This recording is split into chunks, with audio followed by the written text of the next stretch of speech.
This week on Uncensored, we have with us the Deputy Leader of the United National Party, Mr. Sajith Premadasa. First question you regarding the resolution that was adopted against Sri Lanka at the recent UNHRC session. What's your view on this?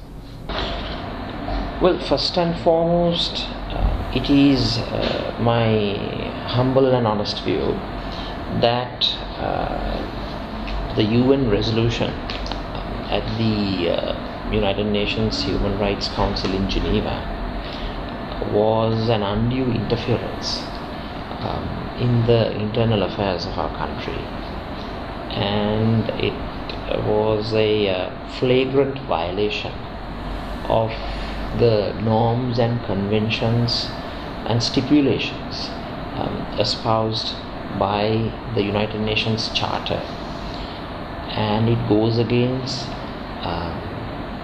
all accepted customs as far as international legal standards are concerned. Now, why do I say this? Now, the United Nations Charter in Chapter 1, Article 2, Article 2.1 stipulates that all members of the United Nations are equal. So there is the sovereign equality principle is adhered to. In addition, Article 2.4 states that no member state shall use force as a state instrument, neither the use of force nor the threat of use of force. Now, the most important aspect is Article 2.7, which specifically states that no state or no member state of the United Nations have any right to interfere into the internal affairs of another state, specifically matters relating to domestic jurisdiction, unless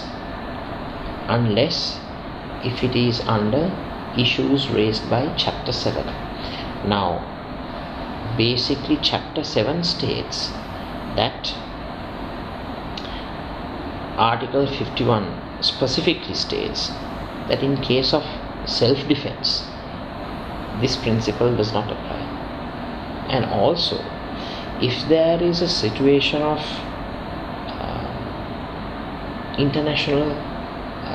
if there is a situation where there is a threat to international peace or security, and if such a conclusion is made by the United Nations Security Council under Article 39, 40, 41, 42, the United Nations Security Council has the power to embark upon a system of enforcement measures.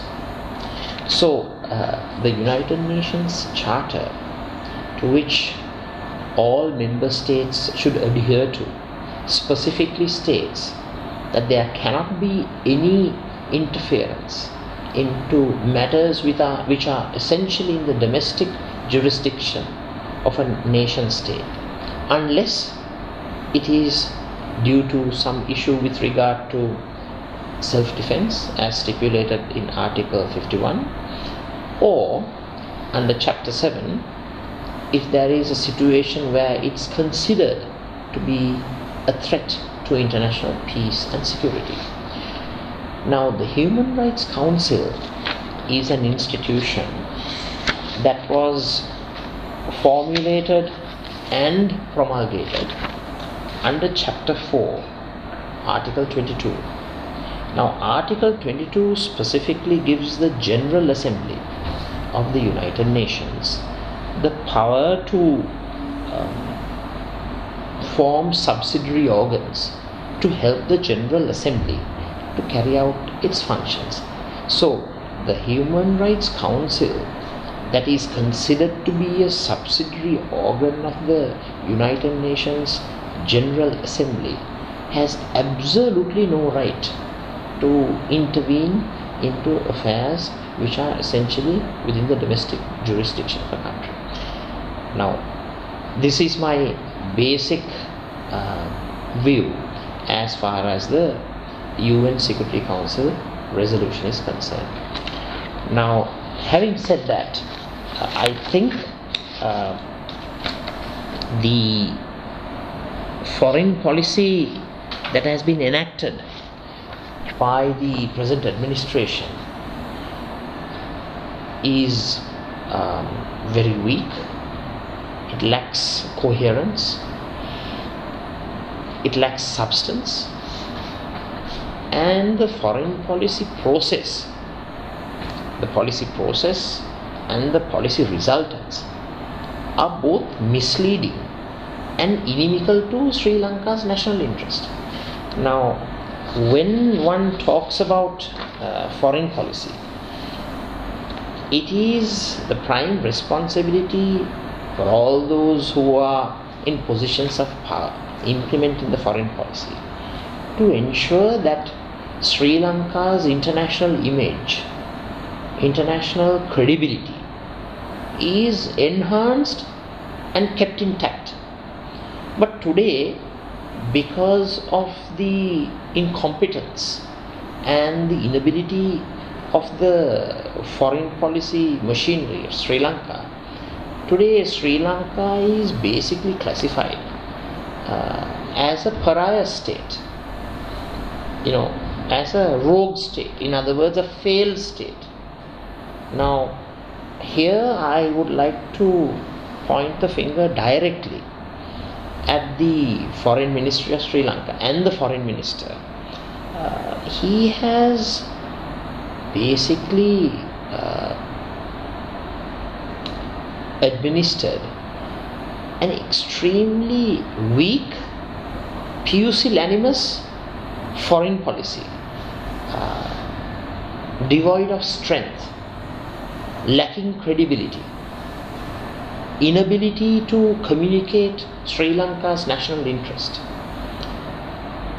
absolutely weak in trying to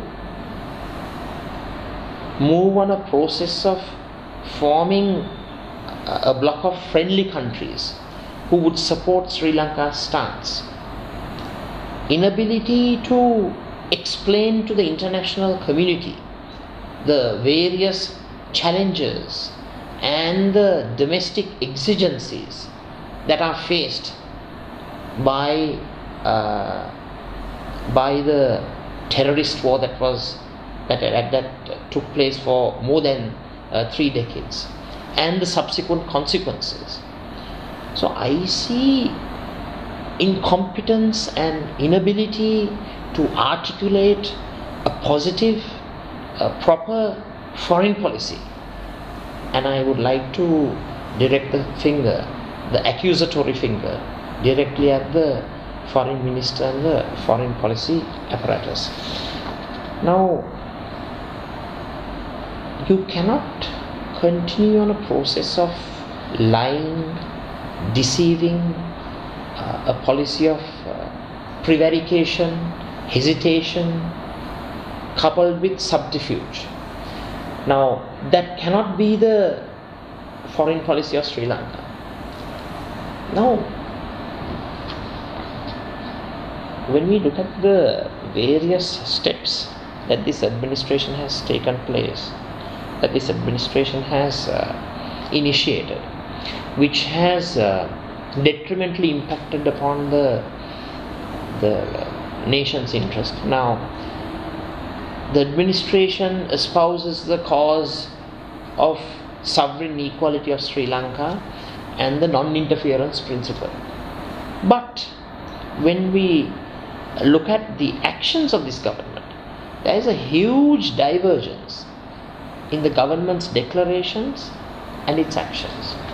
Now, let's look at the joint statement by the UN Secretary General and the President of Sri Lanka way back in May 2009. In it, when the Secretary General underlines the importance of an accountability process for addressing violations of international humanitarian and human rights laws, the government of Sri Lanka responds stating that the government will take measures to address those grievances. Now, this is basically written into the joint statement. So these are facts. So when the Secretary General underlines the importance of an accountability process, the government of Sri Lanka recognizes it and accepts it. And when the Secretary General talks about violations of international humanitarian and human rights laws, the government of Sri Lanka states that it will take measures to address those grievances. In other words, the government of Sri Lanka has accepted that there had been violations of human rights laws and international humanitarian conventions and customs.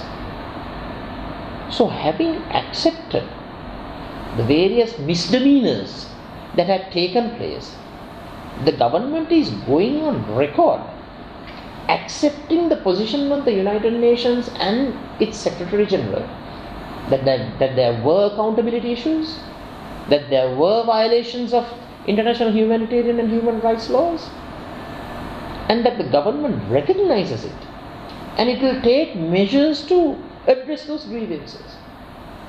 So while signing up to such a joint statement in May 2009, the government turned back and says there's undue international interference into the sovereign affairs of Sri Lanka. So I would say that the government has actually sold out Sri Lanka's sovereignty to the United Nations. Commentators say that although the Sri Lankan government denounces international intervention, there's no local mechanism to address the post-war issues and the human rights violations. What's your comment on this? As far as I'm concerned, the government has initiated the LLRC process. It's basically the government's baby. The government initiated the process. The government decided on the composition. The government took the decision of appointing members, and they have come up with an interim report and a final report with a list of recommendations. Now the question that I ask is, why is the government waiting?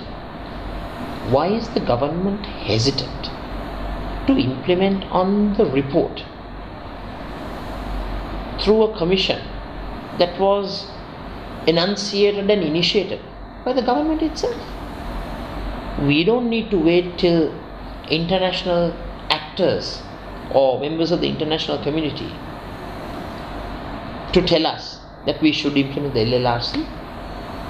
It is an ethical and moral and legal obligation bestowed upon the government to implement the LLRC fully, unequivocally, without qualification and without reservations. So, by not moving on with the process of implementation, the government has opened the window for various international actors to come out and interfere into the domestic processes as far as the LLRC report is concerned. So the government, through its own actions, have basically compromised our country's sovereignty and allowed the plethora of international actors to come into our country and dictate the national agenda of our country. This, I think, is a disastrous situation, and this present administration has to be held responsible for this. You see, when the LLRC report recommends that you should uphold norms and conventions of human rights, that we should ensure good governance, that the government should ensure the eradication of corruption and wastage, that we should speedily implement the establishment of these independent commissions the Independent Judicial Commission, the Public Service Commission, the Police Commission, and the Electoral Commission, so that good governance reigns rather than having an anarchical society where those in power dictate the terms to the population, where we attempt to ensure that rule of law reigns and not rule of the jungle, where we ensure that the white man culture is totally eradicated. So if these recommendations are in the LLRC, if the government is concerned about the welfare of the people of Sri Lanka, why don't they implement it? Why are we waiting for foreign forces and foreign countries to tell us, please make sure that you adhere to the highest moral and ethical standards as far as governance is concerned? The government responds to such claims by stating that the LLRC has gone beyond its mandate. What's your response to this? I think I completely reject that contention. I think the LLRC comprised of eminent group of civil society representatives, and I think what they have recommended is for the benefit of our nation and not to its detriment. It may be to the detriment of an autocratic authoritarian regime, but certainly it's not to the detriment to the people of Sri Lanka. I think if the government takes a positive step in speedily implementing the provisions of the LLRC, I think that will be greatly beneficial to the people of Sri Lanka. What's your view regarding the government's stance after the UN resolution was adopted against Sri Lanka? I'm afraid most of the members of the government are daydreaming. They're hallucinating. Now, you have the champion nationalist Vimal Veerawansa stating that Sri Lanka should boycott American goods. Now, I'm just wondering, is he aware that as a single country, America is the largest export market for our products? We exported a total of $1,754 million in the year 2010, which amounts to 21.1% of our exports. Take the United Kingdom. The exports to United Kingdom amounts to 12.3% of our total exports, $1,021 million. Take the European Union, which amounts to 35% of our exports, $2,912 million. So you have what I would call the miscreants and the cronies of our society making such ludicrous statements, and you have Lakshman Abeyewardena contradicting those statements, stating that it is not government policy. You have Vimal Veerawansa stating that you have to have a referendum on the Geneva resolution, whereas Nimal Siripala Silva comes on and states there is no provision for having such a referendum. You have Mahinda Samarasinghe speaking at the Human Rights Council in Geneva, stating that the LLRC will be fully implemented. And then again you have Nimal Siripala Silva contradicting and stating that parts of it or selected parts of it will be implemented. Whereas when the LLRC report was basically tabled in Parliament, Nimal Siripala Silva gave an open guarantee that the recommendations of the LLRC will be fully implemented. And you have GLPDs coming out and making certain statements, and the government spokesperson, media spokesperson, the acting media minister Lakshman Abeyewardena contradicting. Now, here we see the total shambles in the present regime in terms of handling this important national priority and national issue. We see the members of the government avoiding speaking with one voice. They are speaking with a multiplicity of agendas, proclivities, intentions, and personal priorities. But what happens when you do that? When you prioritize personal issues over national interest, it is ultimately the nation state will be sacrificed. It's the people of the country who will have to face the dire consequences of the incompetence that is prevailing in this government. So what I would recommend in terms of moving on and moving forward, certainly I have persisted in my claim that the foreign minister should resign and hand over the reins to somebody who is able to win the hearts and minds of the international community, a person who is capable of articulating a foreign policy that is in the interest of our nation. And also it's very important that we as a country have gone through 3 decades of violence, terrorism, and mayhem. And today we have a great opportunity to promote peace with democracy, peace with good governance, peace with human rights, and peace with a just solution to those in the north and east, while protecting the unity, territorial integrity, political independence, and sovereignty of our country. Do you think Sri Lanka should accept technical assistance from the international community when it comes to the implementation of the LLRC recommendations, or it should be a purely local mechanism? Well, this issue of technical assistance from overseas has come about because of the lack of credibility that exists in the internal processes, in the internal mechanisms, and the internal procedures that the government has adopted. So it is very important that we maintain our independence as a country and we have our own process, but not a process for the sake of having a process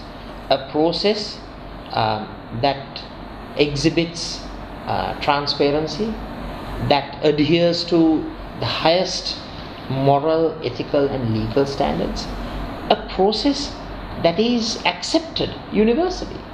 Why can't we do that?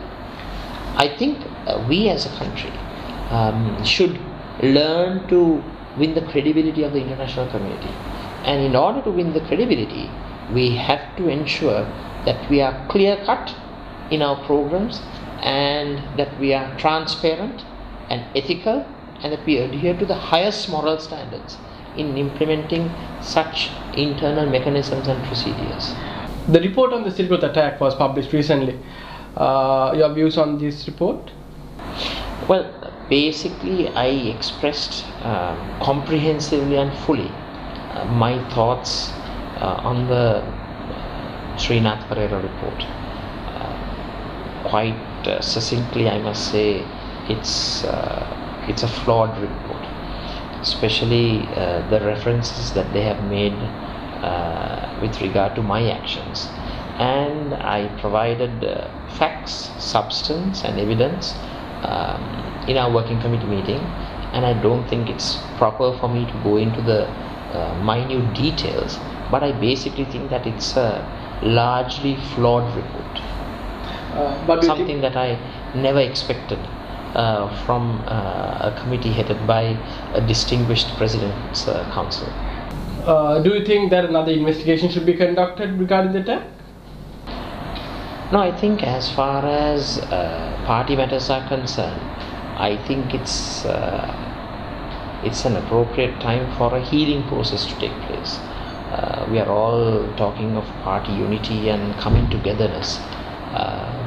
Similar to the government's foreign policy, there is a huge discrepancy in declarations and actions. So I think it's high time that we transformed and translated speeches, thoughts, proclamations, pronouncements into practical action. What are your media plans? Well, as you may know, my father was assassinated by the LTT on the 1st of May.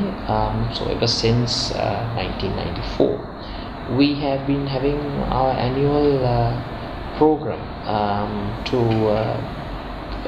commemorate his death anniversary. So it will be the same this year. What's your view regarding the plans for a joint media rally in Jaffna with the TNA?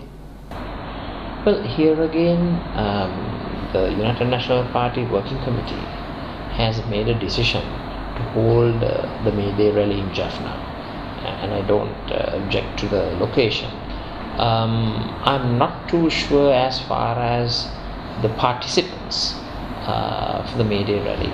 It is my personal opinion that we as a single party should show our strength single-handedly and make sure that the people of the northern province are persuaded to the fact that their future lies in the hands of the United National Party and not in any other political organization.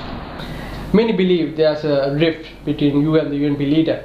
How's your relationship with UNP leader Ranil Vikramasinghe?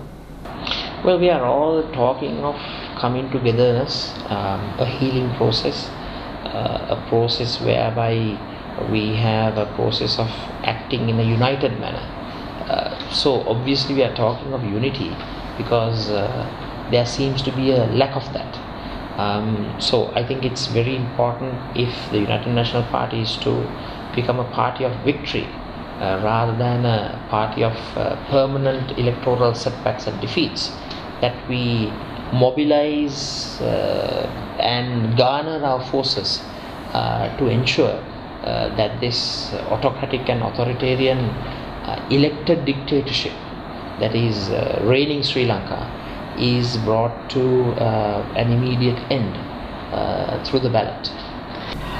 The government recently increased several taxes, including vehicle taxes. How do you think this will affect the general public? Well, and there has been a disastrous impact, a huge detrimental impact on the purchasing power of the common man and woman on the street. And this huge barrage of taxes, plethora of steps that were taken to put greater pressure on the people's consumption ability clearly exhibits that this government does not have a coherent economic policy. They are going on a typical tax and spend approach, which has spelled the doom for many a country in the global arena. So I think this government should at least try to learn the basic economic principles and try to manage the various forces and tendencies so that the people as a totality are able to have a high standard of living, not a high burden of taxes. There has been many opinions expressed regarding the strength of the rupee. What's your opinion regarding the devaluation of the rupee? Here again, previously the government exhibited, as far as the tax and spend issue is concerned, the grave shortcomings in its fiscal policy. The government is no better in conducting its monetary policy. I think the devaluation process was long overdue. There was a basic miscalculation that the central bank made, which has cost the country billions of dollars. But I hope the common man and woman on the street perceives this absolute inadequacy and bankruptcy in the government's economic policies. And I hope that there is a mammoth people's movement to ensure that there is a democratic change in our country. Finally, during the past couple of weeks, a statement was made by Minister of Education Banduru Gunawardena stating that a family of 3 could survive with 7,500 rupees. Your views on this? Well, there have been a lot of statements and comments and proclamations and declarations, pronouncements made on this issue. I would simply point to the figures presented by the Statistics Board, the Census and Statistics Office, which is a part of its present administration, a branch of the government. They basically say that for a 4-member family to survive for a month, you need a total of 31,000 rupees, 13,000 for food consumption and 18,000 rupees for non-food activities. Now these are 2009-2010 figures, and obviously these figures have to be inflated if we are to correlate to the present circumstances. So when the Census and Statistics Department states that for food and non-food consumption for a 4-member family that you need 31,000 rupees, and you have a apparently distinguished member of this government stating that 7,500 per month for a 3-member family is adequate, it's just baloney. It's just incredible and unbelievable. I have nothing much to say other than to point Banduru Gunawardena in the direction of the census and statistics information. If he claims that he is an economic specialist, at least he must be conversant with the economic statistics that are pronounced by the Statistics Department, which is a branch of the government itself. Thank you.